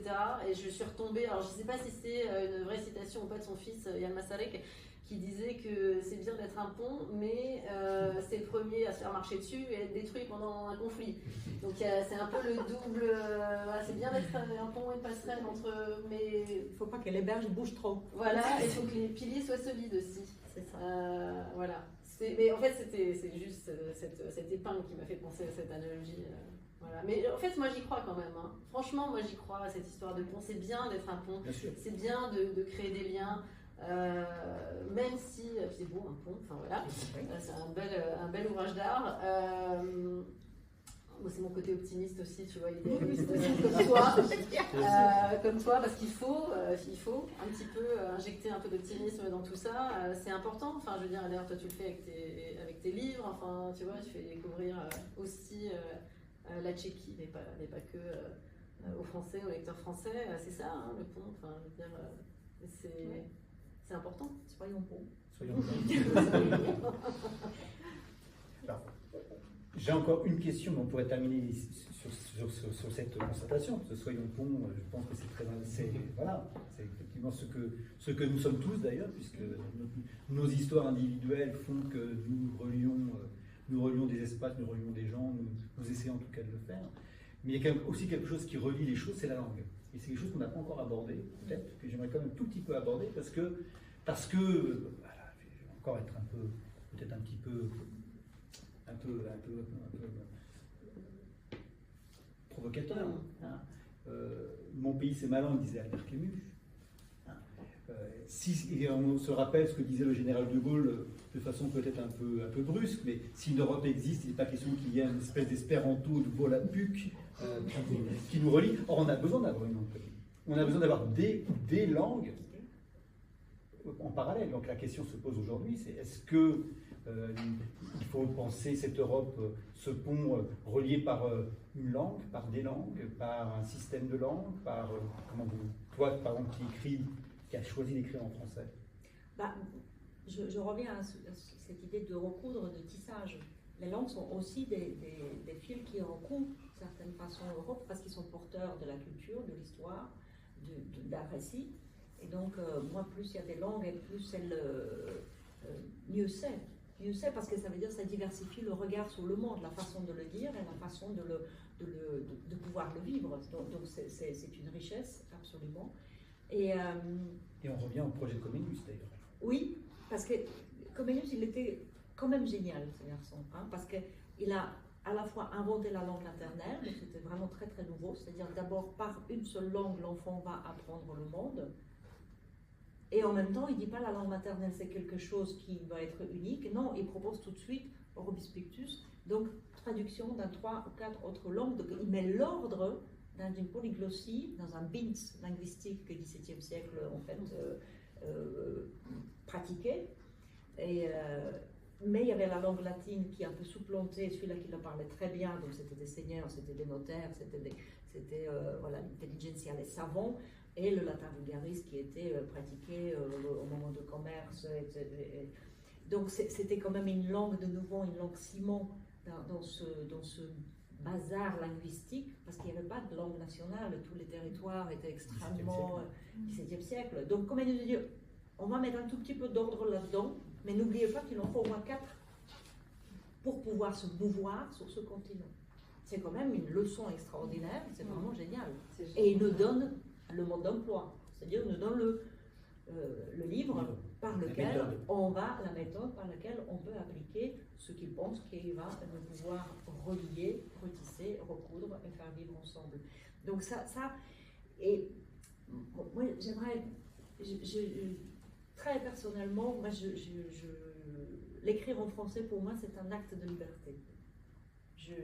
J'attaque avec une joie immense le territoire linguistique francophone quand j'écris en français. Donc c'est pour moi vraiment quelque chose de très très important de pouvoir le faire. C'est encore le départ d'Europe, c'est aller vers des territoires que tu ne connais pas forcément, qui ne sont pas balisés pour toi. Oui, parce que je me découvre dans cette langue aussi. Elle me permet à la fois de dire ce que je ne dirais peut-être pas, ou je ne pourrais peut-être pas dire en tchèque, mais elle me permet aussi de dire autrement, à travers des pensées structurées différemment. La langue m'oblige et me permet. C'est un jeu très subtil entre un défi, une obligation, une soumission à la règle, parce qu'elle est là, mais en même temps une invention, transgression. Enfin, c'est vraiment une joie totale. Et je sais gré à Viera Linhartova qui avait dit, quand on a possibilité d'écrire dans une autre langue, il faut le faire. C'est-à-dire qu'on n'est pas prisonnier de sa langue nationale, on n'est pas le gardien de la langue nationale, et on a l'obligation d'explorer le monde. Enfin, elle était radicale, parce que c'est effectivement assez radical sa position, mais elle libère de beaucoup, parce qu'elle dit, si vous pouvez, faites-le. C'est un voyage, c'est une aventure, c'est une découverte. J'aimerais juste peut-être signaler, parce que j'ai vu le livre tout à l'heure, un des plus grands inventeurs de la langue française, un des plus grands poètes de la langue française, c'est Gerasimnica, qui est roumain, et qui va inventer une poésie qui va découvrir, je dirais peut-être, les sens cachés des mots, alors qu'un Français n'aurait été incapable de le faire. Parce qu'en tant qu'étranger, se lançant dans la langue française, il a un regard sur cette langue nouveau, totalement nouveau. Qui n'est pas, formaté par le fait que c'est sa langue maternelle. Il a une liberté qu'aucun poète français à cette époque-là n'avait pu avoir.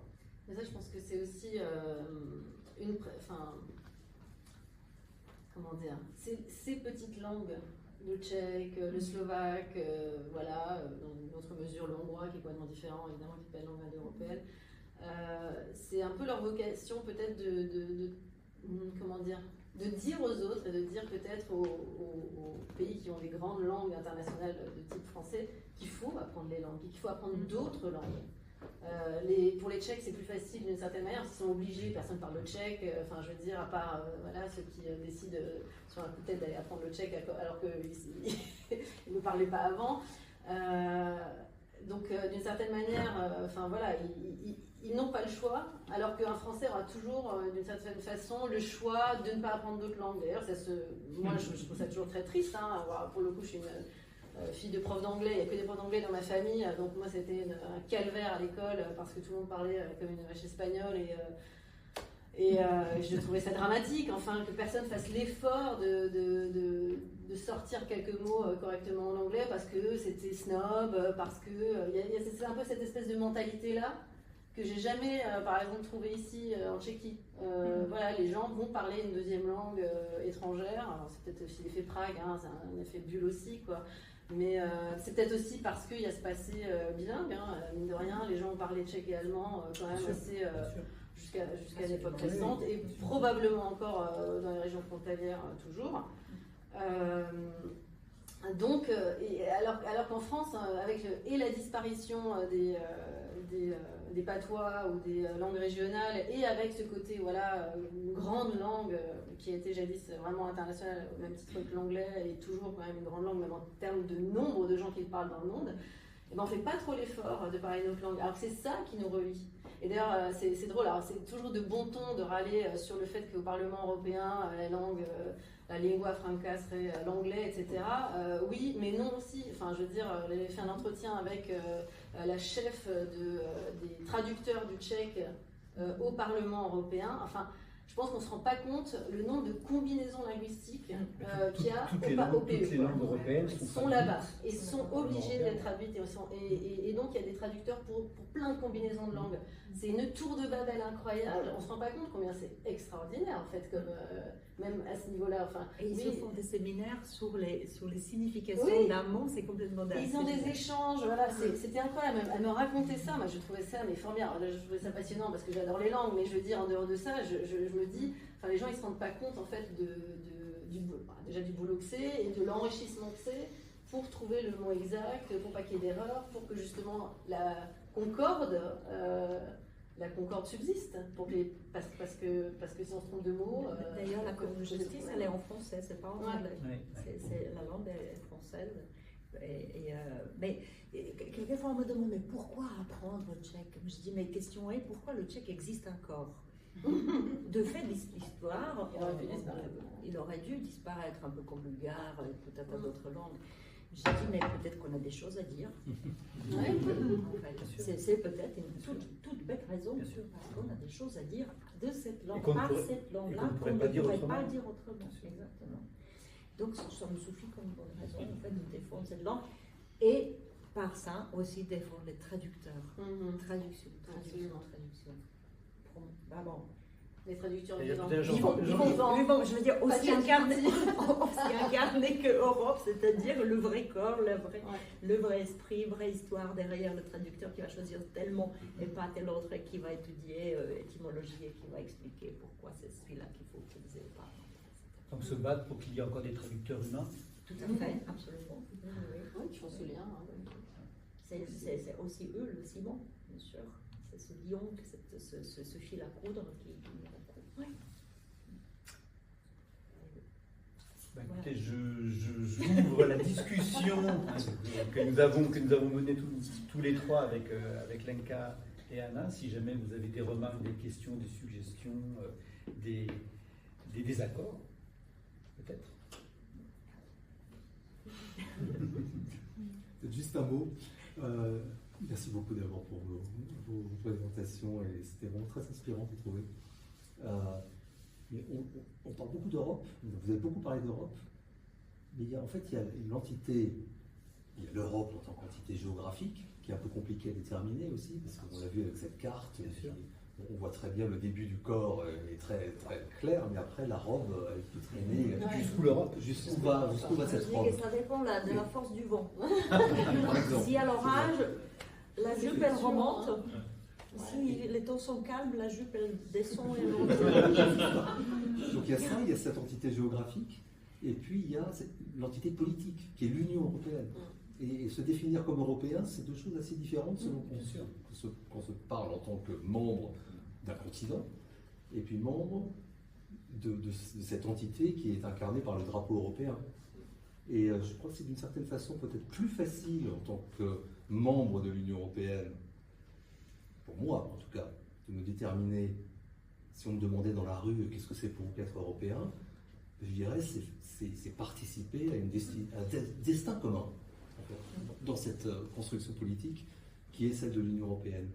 Et en tant qu'appartenant à une identité géographique, c'est peut-être un peu plus difficile parce que voilà, je ne sais pas ce que vous en pensez de cette différenciation entre l'Union européenne et l'Europe. Je pense que ça devait être presque préalable à chaque fois quand on va se mettre à parler d'Europe, c'est de dire où on se situe dans cette discussion. Est-ce que c'est une Europe politique? C'est tout de même une certaine réduction.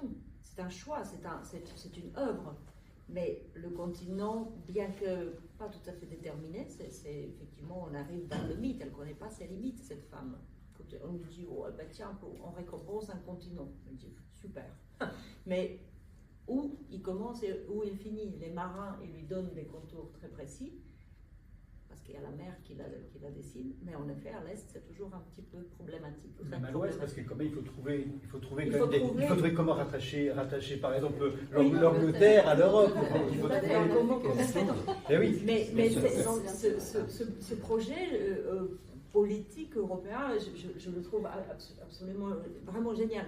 Je suis convaincue qu'il faut faire cela, mais que la racine même de ce projet est quand même dans cette Europe très large. Parce que quand on va voyager en Albanie, on va tomber sur les Romains. On va voyager encore plus à l'est, ils sont toujours là, ces Romains. Il y a toujours quelque chose de... Ces mythes, ils nous labourent vraiment de très très loin. Et donc, il faut vraiment bien se dire que ce projet politique, et pour qu'il soit véritablement politique, il faut y inclure cette culture, et à ce moment-là, il se élargit de nouveau naturellement, parce que à la fois règle fiscale, elle est facilement déterminée. C'est d'ici à ici. Mais dès qu'on va commencer un roman, une poésie, elle va déborder ce déterminisme économique ou purement politique ou militaire, etc. Donc la difficulté, elle est là, dans ce paradoxe qu'elle se déborde toujours, elle va toujours se déborder d'elle-même quelque part. Et le projet politique est quand même parfois historiquement contraint, et on l'a vu avec l'Occident kidnappé. C'est-à-dire que l'Europe centrale a toujours fait partie de l'Europe, et d'un seul coup, parce qu'il y avait des frontières politiques. Parce qu'il faut presque dépasser cette signature de Yalta, de se dire, mais non, on arrête de penser dans ces influences qui ont été à un moment donné signées, parce que ça a arrangé à ce moment-là le monde. Il faut repenser ce contrat comment on est lié, de quoi, par quoi on est relié. C'est vrai que, même, je crois Schumann ou Monet, il le disait, si c'était à recommencer, je commencerais par la culture. Mais de nouveau, la situation, c'était comme en 89. La culture, elle courait après l'économie qui était 1000 fois plus rapide, quelquefois. Mais finalement, cette culture, ou ce manque de culture, ou de ciment culturel, il revient et il se manifeste à nous. Oui, il y a un mot d'ailleurs qu'on n'a pas prononcé en fait, en lien avec le projet européen, on va dire, pour pas dire ni l'Union européenne ni l'Europe, et qui par contre est un puissant aimant, je pense, par exemple, alors je pense en priorité évidemment aux Ukrainiens, mais aussi aux Géorgiens, c'est les valeurs européennes. La démocratie. C'est les valeurs, c'est ça. Enfin, là, c'est ça qui les attire en fait. C'est pas le fait d'avoir l'euro forcément, ou de. Enfin voilà, c'est les valeurs que représente l'Europe, mythifiée ou pas, par rapport à ce que leur propose leurs voisins russes. Tout à fait. Et dedans, on peut mettre la démocratie. Dans le petit montage qu'on avait de France Culture, on a effectivement se rendre compte de ce qu'est l'Europe à partir du moment où on est hors Europe, en Afrique, et on découvre que l'Europe, qui a tous les défauts qu'on peut trouver, quand même un projet qui est un projet démocratique et qu'on ne trouve pas forcément ailleurs. Nulle part ailleurs. Et que je pense chez nous, enfin voilà, dans nos pays finalement, quels qu'ils soient d'ailleurs, on est gâtés, on en a profité des fruits de l'Europe. Alors les Tchèques en ayant des subventions à gogo, les Français parce que ça fait voilà, des décennies qu'ils sont dans le projet et donc voilà, ils sont un peu là, etc. Donc je prends les deux exemples que je connais mieux. Et soudainement, on se rend compte en fait que ce projet-là attire Et à la fois, et toi d'ailleurs tu le disais aussi tout à l'heure à propos des Américains, ils savent pas trop nous définir, etc. Ils savent pas trop ce qu'on est. Ils sont un peu embêtés en fait par ce qu'on est parce qu'ils n'arrivent pas à nous mettre dans une case, etc. Mais enfin, voilà, nous on a des voisins, presque voisins, qui veulent en fait adhérer à ce projet-là, qui ont très bien compris ce qu'on était. Quand tu parles de valeurs, Canada aurait aimé. Et oui, parce que c'est question des valeurs et des principes, c'est pas question de géographie. Et soudainement, le Groenland, où Trump a dévisé sur le Groenland, soudainement, il se rappelle qu'ils sont européens. Alors que bon, voilà, c'est pas sur le continent, quoi. Mais c'est vrai que sous les valeurs, parce que si on va se dire qu'est-ce que c'est donc les valeurs européennes, etc., je pense que si on demande un peu partout en Europe les valeurs, on va trouver à peu près les mêmes, mais pas nécessairement rangées de la même façon. Et le souci, de nouveau, ça va être que moi, c'est ça qui m'intéresse et moi, c'est ça qui m'intéresse. Donc, la discorde, elle est sur l'échelonnement, mais pas nécessairement sur la valeur elle-même, sur la place. Donc, de nouveau, ça demande un débat de nouveau, c'est-à-dire de débattre comment c'était, d'ailleurs, c'était, je crois, Jacques Rocky qui l'expliquait un jour dans une excellente émission Réplique, qui disait, mais les Français ou les Tchèques défendent les mêmes valeurs, mais pas dans le même ordre. C'est tout. Donc, en quoi on est différent? Je veux dire, en quoi on ne se comprend pas? C'est juste dans le fait. Donc, il faut se dire, il faut s'asseoir, il faut se dire, il faut se raconter. Mais c'est vrai que l'Europe, finalement, elle ne le sait pas, mais elle est désirable. Elle est désirée, elle est désirable, et comme elle est pour beaucoup inaccessible, ce désir se transforme en haine. Donc on nous en veut beaucoup, d'où ces voisins plutôt ennemis. Nous en voulons aussi nous-mêmes, nous sommes aussi notre ennemi de l'intérieur parfois. Oui, mais parce qu'on ne sait pas à quel point on est désirable et désiré. Et donc c'est ça aussi, c'est d'éveiller ce désir, de nouveau peut-être la femme, je ne sais pas, mais c'est aussi ça de se dire... je crois qu'on ne répond absolument pas à votre question. mais ça, je suis très contente de vous la poser parce que je pense que cette notion du désir est très importante. Je pense que l'Europe géographique et l'Europe politique sont quand même liées historiquement. Et on revient à l'histoire. Qu'on ne peut pas négliger l'une et l'autre, et on ne peut pas ignorer l'une et l'autre, peu importe où on se trouve sur le débat européen, enfin, que ça en fait partie. Et même cette Europe politique, en définitive, est extrêmement désirable. D'ailleurs, on a toujours les pays qui veulent en faire partie, comme Albanie, Monténégro, etc., d'autres pays qui évidemment demandent à en faire partie de ce projet politique. Donc lui-même est désirable. Et même les pays qui sont sortis de ce projet politique, je pense au Brexit, par exemple. Non, mais même s'ils ne reviennent pas, on reste liés par une histoire. C'est ça. Nous restons européens. Oui, et puis même les pays qui, en fait, de manière très vocale, n'arrêtent pas de râler sur l'Europe. Je pense à la Hongrie, je pense maintenant à la Slovaquie, etc. Enfin voilà, ils restent quand même. Enfin, je veux dire, ils savent très bien que... Mais ça, ils râlent par confort. Parce que c'est facile de trouver un bouc émissaire aussi, ouais. Pour tous les mots, parce que ce sera pas du fait des dirigeants locaux, c'est plus simple de dire que c'est des dirigeants lointains quelque part à Bruxelles, alors que c'est les mêmes. Europe est aussi un paratonnerre des frustrations. C'est très facile d'externaliser comme ça des problèmes, de les exporter et de les mettre sous son dos. Et tiens bon.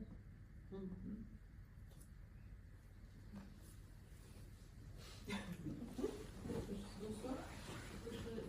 Juste deux petites remarques à propos de ce que les deux dames disaient. Alors, quand Lenka se posait la question, qu'est-ce que ça veut dire? Est-ce qu'il y a une culture européenne? Est-ce que ça existe? Etc. Donc, je pense que c'est bien de le discuter, de le débattre entre nous, mais il faudrait poser la question à quelqu'un qui nous voit de l'extérieur. Parce que tu as mentionné Botelho, donc l'artiste colombien que tout le monde connaît. Donc moi je pense que ce serait pas mal de poser la question à des intellectuels, écrivains, tout ce que vous voulez, par exemple dans l'Amérique latine. Qu'est-ce que c'est l'Europe pour vous? Qu'est-ce que ça vous implique? Ce serait d'autant plus intéressant qu'il y a beaucoup de Sud-Américains qui viennent, leurs ancêtres viennent d'Europe. Pas les gens qui viennent ici.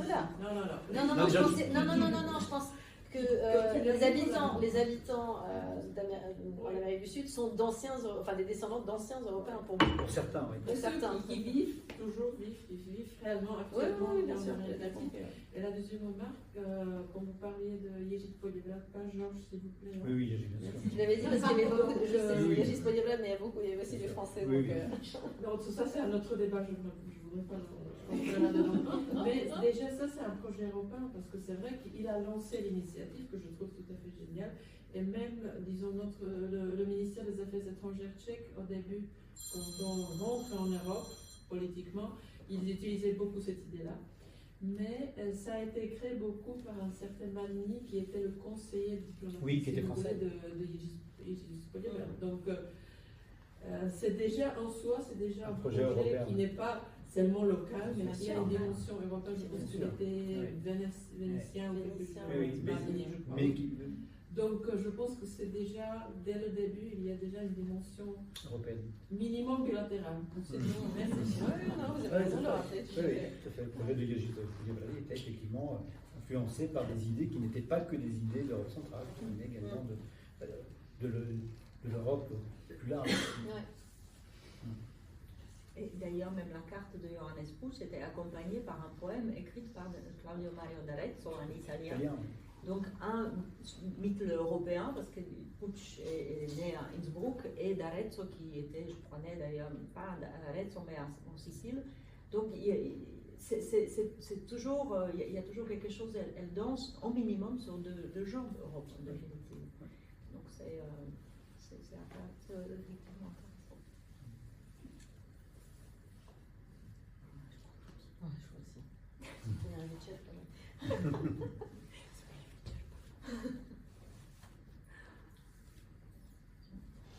S'il n'y a plus de questions, je pense que la question Europe reste très ouverte. Vous restez sans voix, en fait.